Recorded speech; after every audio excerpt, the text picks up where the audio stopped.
Hey everybody, welcome back to the channel, and welcome back to another episode of My Two Cents. This is the series where I take a knife that's already been reviewed to death, that's already very well known, that really needs nothing more said about it, and I say more things about it. And today, as you can see, we have the Spyderco PM2. And, I mean, let's face it, this knife is instantly recognizable. Even if you're just barely getting into knife collecting, you've seen one of these. I guarantee it. You know about this knife. And I keep knocking into stuff over here. There's a good reason. I mean, this knife is frankly, it's a legend.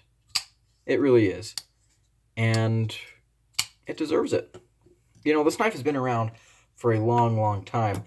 And I think Spyderco's own little product information sheet that comes with the knife when you get it says all you need to know.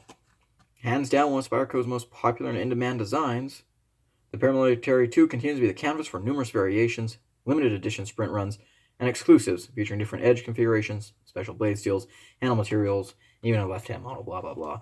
And there you can see just some of the many kinds that you can get. I mean, yeah. Spyderco's been making this knife for a long time. It has seen a lot of iterations, whether they're sprint runs or full production runs. And I do think it's a knife that every knife guy should at least experience in some form or another, at least once. When I was first getting into, higher end knives, I knew I had to get my hands on a PM2, and I actually got my hands on a clone to begin with, which is unfortunate, but yeah, it happens. These knives, the PM2 might be one of the most knocked off knives of all time. And I mean, that's a shame. But the reason that it's like that is because this knife is just so dang popular. And as you can see, I use mine quite a bit. You're probably looking at that blade being like, ugh, that's gross. I do use mine a lot. This is a user knife for me. But anyways, back to the clone. I had that clone, and I was like, when I found out it was a clone, I was like, oh no, I need to get myself a real one. So I went and I bought this one. This is the S110V version. This is a full production version. S110V, holy cow, this is a beast of a steel. I've had this knife for a little more than a year, and you can see how hard I've been using him, and I haven't sharpened him yet. Haven't had to sharpen him yet. And do I have any paper around here? Yeah, I've got some paper. Got a notebook. Just taking chemistry notes in. Now we can borrow some paper from it.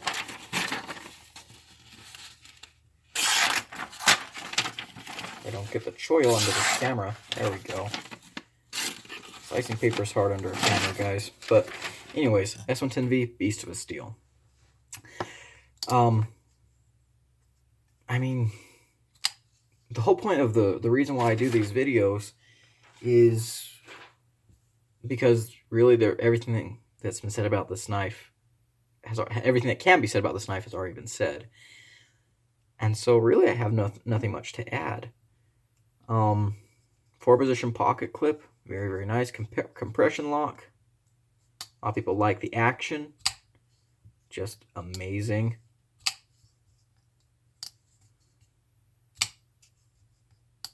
Yeah, this is a good knife. Ergos is probably the thing that is most praiseworthy about the PM2. Everyone talks about the ergos. And yeah, they're good. They're good. This is a knife that's meant to be used. It fits the contours of your hand very, very well. The blade itself, nice and slicey. You've got quite a little bit of tip on there. You've got, good belly, nice little sweep to the edge. It's a good working knife. As I've said already, many different variants of this guy. I got this one because it's blue, and I love my blue knives. But the basic version, it's black, comes with an S30V blade, runs you about 150 bucks. There's also a camo left-handed version too.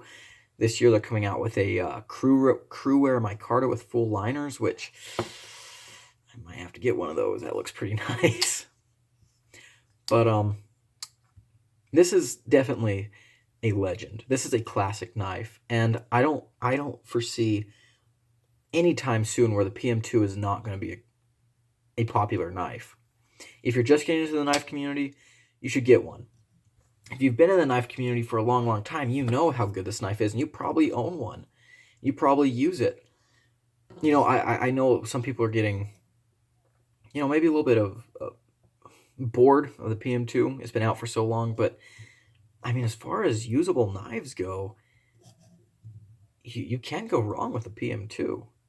It's very usable. It was made to be used. And so I think as a beater knife or as an EDC knife, it works fantastically. Oh man, those ergos, very, very nice. So, Spyderco PM2. Yeah, that's a good knife, in case you haven't heard. It's a good knife. There is something. Let's see if I can find it in my box real quick.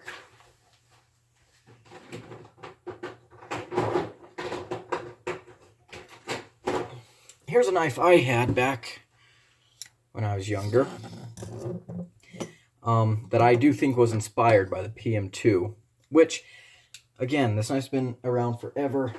Obviously, it's going to have an impact on the knife community as a whole. So anyways, that's all I have to say about this. That's my 2 cents. Spyderco PM2. Great knife. If you don't have one, get one.